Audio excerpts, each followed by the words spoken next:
This is Math 30-1, and we're looking at trigonometry and the graphs of trigonometric functions. Now, so far you've looked at the graphs of sine and cosine and tangent, and then you moved on to doing some transformations of sine and cosine functions to see what happens to their graphs.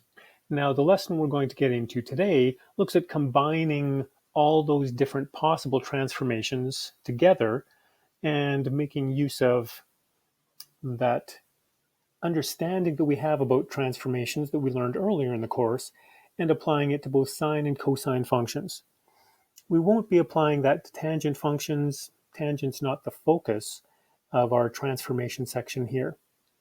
But first I wanted to start by looking at the graph of y equals sine x and y equals cos x. And I'd like you to be very familiar with these graphs so that you could sketch them like in 10 seconds or less. You should be that familiar with y equals sine x, y equals cos x. You should be able to graph it without using your calculator fairly quickly. So that's what we'll take a look at now. So y equals sine x, as you think about an angle in standard position, the angle starts on the positive x-axis with an angle of 0, and then as it rotates around the circle, it'll rotate through 360 degrees if we're in degrees, and let's look at degrees first, and then we'll do radians later. But then a full circle is 360 degrees, which means we're going to have a full period for a graph at 360 degrees. So our graph will start at 0, and one period will end at 360 degrees. Now, as the graph rotates through the quadrants, there are 4 quadrants. So I'm going to divide up my wave here into 4 sections. So I'm going to look at halfway along here, I'll be at 180 degrees. Halfway between 180 and 0, I'll be at 90 degrees. So 0 to 90 is the first quadrant. 90 to 180, the second quadrant. 180 to 270 is the third quadrant. And then 270 to 360 is the fourth quadrant. So there I've set up my x-axis. Now I'm going to set up my y-axis. The minimum value for y equals sine x is at -1, and the maximum value is at +1. So what I'm going to do is I'm just going to, and I would use a ruler typically, but because this application doesn't let me do that very easily, I'm just going to hand draw a horizontal dotted line across here. So I use dotted lines again, just like with asymptotes. An asymptote is a guide to help us sketch the graph or understand the graph. Here, these dotted lines are not asymptotes, but they're just guides that I'm going to use to help me sketch the graph. So y equals sine x starts on the center line. And in one complete period, it will end on the center line as well. So I have those 2 points plotted. Halfway in between those 2 center line points, I'll be at the center line again. So I have 3 points so far sketched for my graph. Y equals sine x starts by curving up to a maximum, and it'll reach a maximum at 90 degrees. And then halfway between the zeros of 180 and 360 will be at a minimum of -1. So with those 5 points, I can sketch a fairly accurate graph. So here I can sketch my graph going up to the maximum. And again, we want to make sure this doesn't look sawtoothed. And though you can't see me, I'm actually spinning the computer around so that as I sketch, my curve is going with the natural curve of my wrist. And so here I have the computer almost upside down. So there's one period or one cycle for y equals sine x. Similarly for cosine, I know that now if I think in radians, cosine will have one complete cycle or period by the time I reach 2 pi radians. I'm going to start at 0. Halfway between 0 and 2 pi is pi. Halfway between 0 and pi is pi by 2. and then between pi and 2 pi is 3 pi by 2. Again, the minimum y value is -1, and so I'll just draw a dotted line across there to guide my sketching, and then the maximum value, +1, and again a dotted line there to guide my sketching. Now, that doesn't quite look like it's the same distance, so I'm just going to redraw that. It's good to be relatively precise. Yeah, that'll be good enough. So there'll be 1. So now as we sketch this graph, I'll use orange this time, y equal cos x starts at a maximum. So I'm going to start up here where x is 0 and y is 1. And so my complete period will end at that same point. Halfway between those two maximum values, I have a minimum. So I have a minimum here where my angle is pi. Halfway between a minimum and a maximum, I'm on the center line.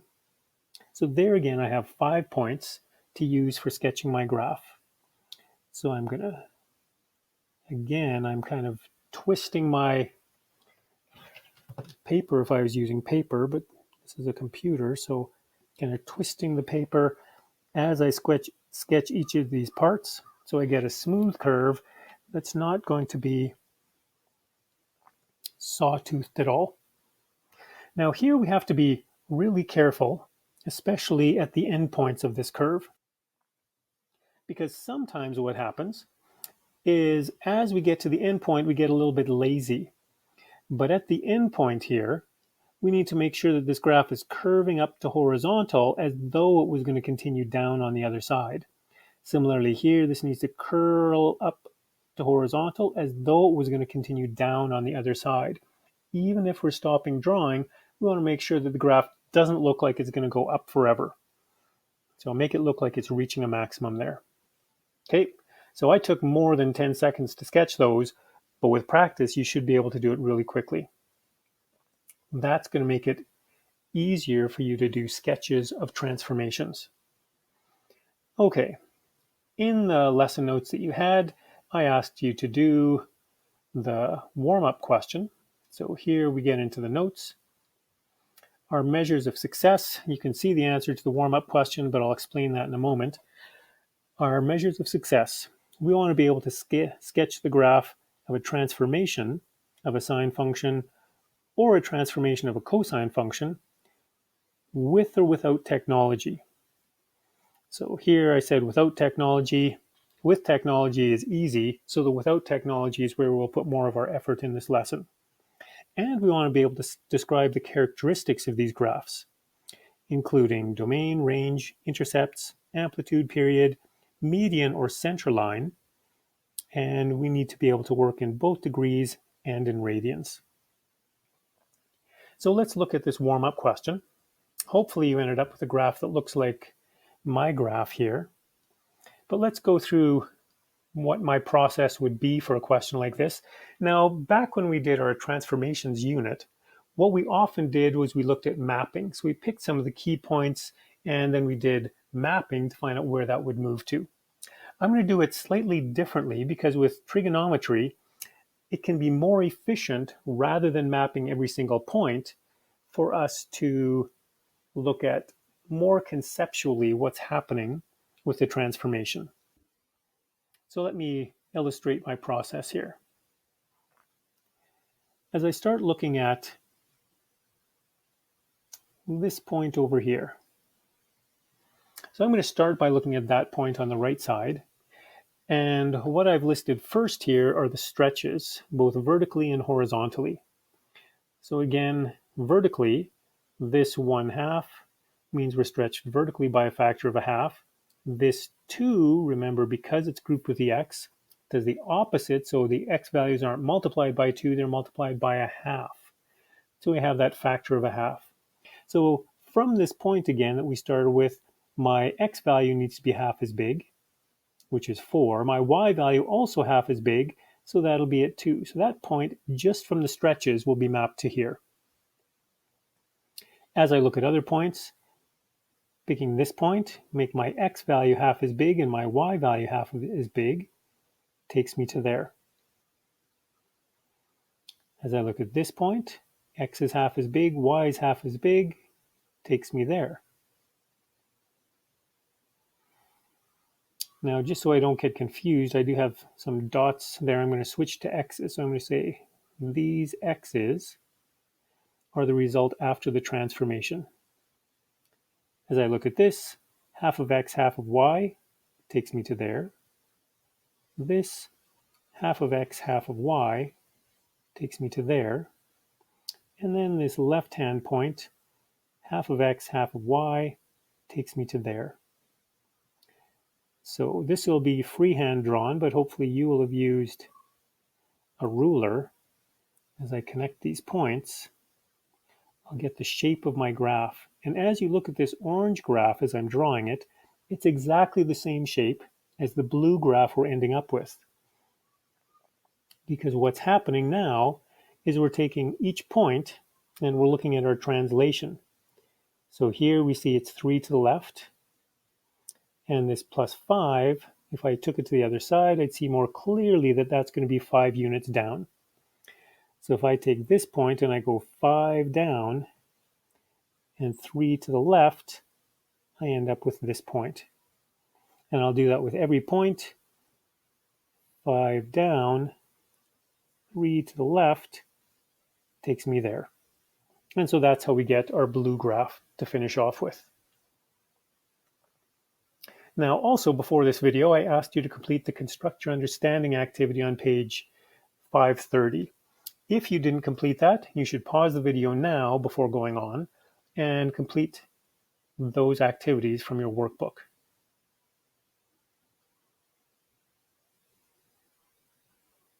Here's what I have, and let me again walk through my process, the steps that we will go through. So we were given the graph of y equals sine x on the grid here, and so that's the red graph on the left side. And then I sketched some different stages in the transformation, which is kind of what we've been asked to do for this question. So first of all, sketching this y equals sine 2x. Well, that 2, remember, that's our b value. And our b value, since we're working in radians here, that's 2 pi over the period. Now, this isn't how we were given it earlier in our notes. Our notes earlier said that the period was equal to 2 pi over b. So that would have shown up in our notes. But notice how we can just interchange the period and the b, and then we get an equivalent equation here. So what this is doing is it's changing our period, making our period half as big. So my new period, 2 pi over the b value, which is 2, my new period is pi. So as we look at the graph, my period used to begin here, used to end there at 2 pi. Now it ends here at pi. And then the ideas that I used in sketching the graph of y equals sine x, halfway between the beginning and ending of the period, I'm at the center line. Halfway between the first two center line points, I go to a maximum. Halfway between the second two center line points, I go to a minimum, and that gives me this shape of the graph in one period, and then I just continue that pattern to sketch the rest of the graph. Now, as we move on to our next stage, now we have this half being multiplied in front. And you'll be familiar with that being a change to the amplitude. So here, where my graph went up to positive 1, down to negative 1, amplitude will be half as much. So it'll go from negative a half up to positive a half. And as I did with those practice sketches earlier, I could put a dotted line across here. Now, that's not a common convention. That's just my way of figuring out and showing the minimum and maximum and helping me sketch the graph. So now that I know that, the period's the same as the black graph on the left side. Now we move to the next stage. The next stage has this minus pi by 4.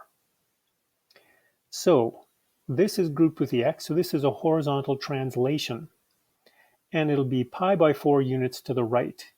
So I need to look at the scale that I have here, and so here from 0 to pi is 4 grid lines. So if I divide that by 4, each grid line will be pi by 4 radians. So every point on this graph needs to move one grid line to the right.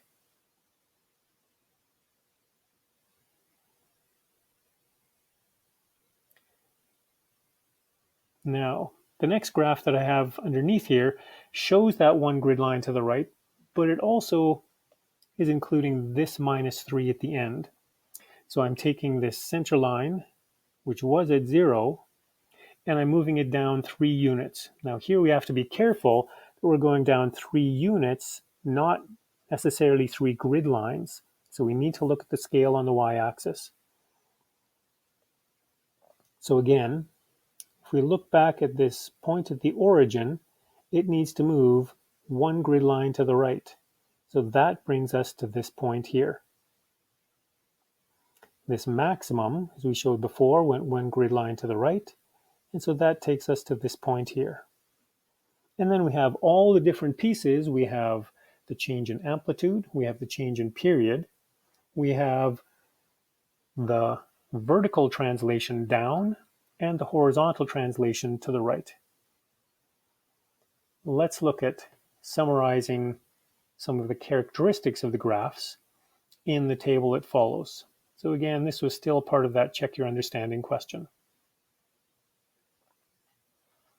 So period, we already wrote earlier, and we calculated the period by saying this would be 2 pi over b, and our b value is 2, so 2 pi over 2 gave us pi for our period. Now, as we go across, we're not changing that value at all. That's always a 2, and a 2. And so the period for all of these will be pi radians.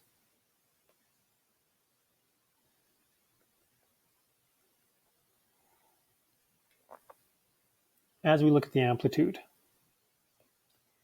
So the original graph, we had a 1 multiplied in front of that sine function. So the amplitude was 1 because that size of the a value gives me the amplitude. Here I have the half in front, which means my amplitude is a half, and that doesn't change for the next transformations of the function. Looking at the domain for all of these, x can be any real number. We can write it with this set notation, or we could use interval notation, saying we're going from negative infinity to infinity, rounded brackets saying that we can never reach the infinities. And then we have the same for the last two functions as well. The range will change though. So initially, our range, we had a minimum value of -1 and a maximum value of +1, and our y value was in between or equal to those. Now when we changed our amplitude, that changed our range. Now I'm going to write this in interval notation. So it went from -1/2 up to +1/2, and it reached those values, so I need the square brackets. That's going to be the same. No, it's not. That's going to change for the next ones. What's going to change? Well, the next one won't change because it just moves left right. So it'll still be -1/2 to 1/2. But the last one, because we're moving the whole graph down by 3, we're subtracting 3 from each of these y values. So now we're going from -3.5 up to 2.5. I should say -2.5, once we subtract 3 from each of those y values. And again, if I just look back at my graph, I can see that but I wanted to be able to do it without the graph too. So here's the negative 2.5, there's the negative 3.5, and our graph is in between those values.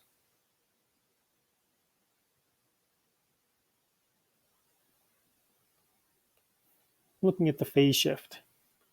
Well, the first graph, well, you remember, I should say the phase shift depends on the C value.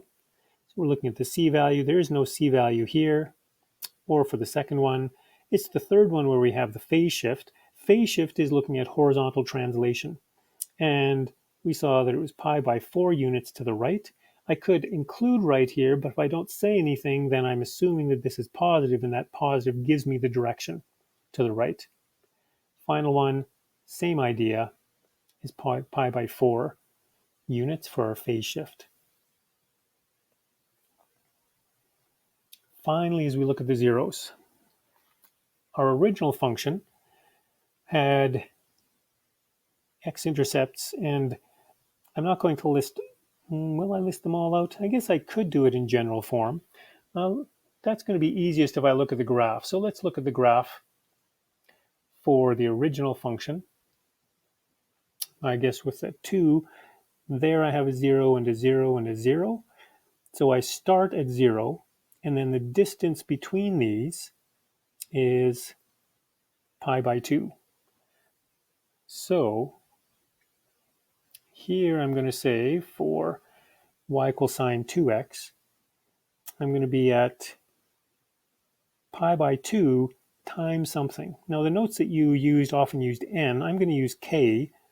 So pi by 2 times k, where k can be any integer. And again, you could use the letter z to represent integers, and that's fairly common, although Alberta Ed uses I. So I've shown them both here. When we had the change in amplitude, that didn't change our x-intercepts or our zeros. So it's going to be the same for the next one. Once we do our phase shift, then things are changing because all the points are moving pi by 4 units to the right. So now my first 0 is at pi by 4, but all the zeros are still pi by 2 apart. So I'm going to add and subtract multiples of pi by 2 to find the rest of the zeros. And here I'll say my k, again, can be any integer. Let me just look back at the graph to help make that clearer. We didn't sketch that graph. So let me take a moment here to clean this one up a little bit, and then we'll sketch what that graph would have looked like on top of this graph. So when I moved this point, pi by 4 to the right, it ended up here. The next one is the maximum, center line, minimum, center line. So there I have one period or one cycle for my graph. And as I look at the zeros, I have a 0 at pi by 4. So then this will be 2 pi by 4. This will be 3 pi by 4, 4 pi by 4, and 5 pi by 4. And you'll see between each of these, there's a distance of 2 grid lines, which is a pi by 2. So that's why here where we wrote this general statement, we were adding multiples of pi by 2. When that whole graph got shifted down, as I look at this range here, I can see that that never crosses a y value of 0. So our final graph doesn't have any. So there are none. No zeros for that final graph. Okay, let's move on and look at summarizing the information that we know given the transformations.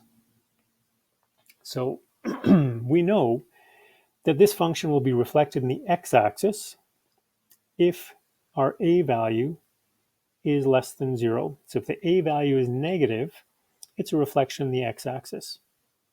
It'll be stretched vertically by a factor of a But what we're actually going to do is we'll say it's the size of A. So that's also the amplitude, and we say the amplitude is always positive.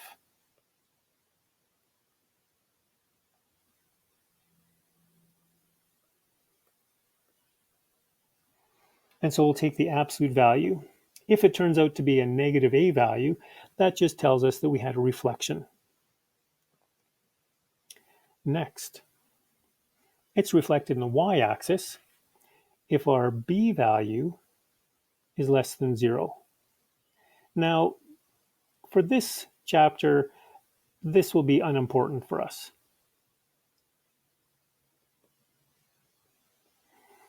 We won't look at situations where a B value is negative. It could show up in an equation, but it's really not a useful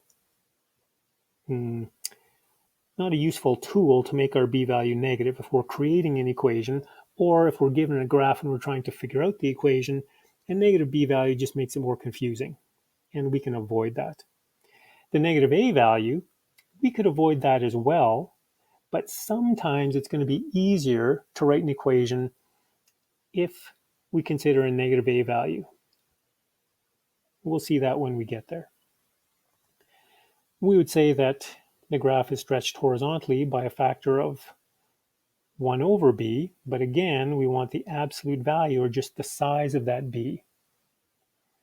And our period, if we're thinking in radians, will be 2 pi over B. Or if we're thinking in degrees, it'll be 360 degrees divided by that B value. Now, even though this is set up with a sine function at the top, it'll be exactly the same for cosine, but tangent is different for period, because the period of tangent is pi. So if I were to have a B value here, my new period would be pi over B, or 180 degrees over B. So tangent is a little bit different. The horizontal translation, well, that's going to be determined by this C value. And so we'd say it's translated by C units. The negative is built into the equation. With sinusoidal functions, sine and cosine graphs that is, we call this a phase shift.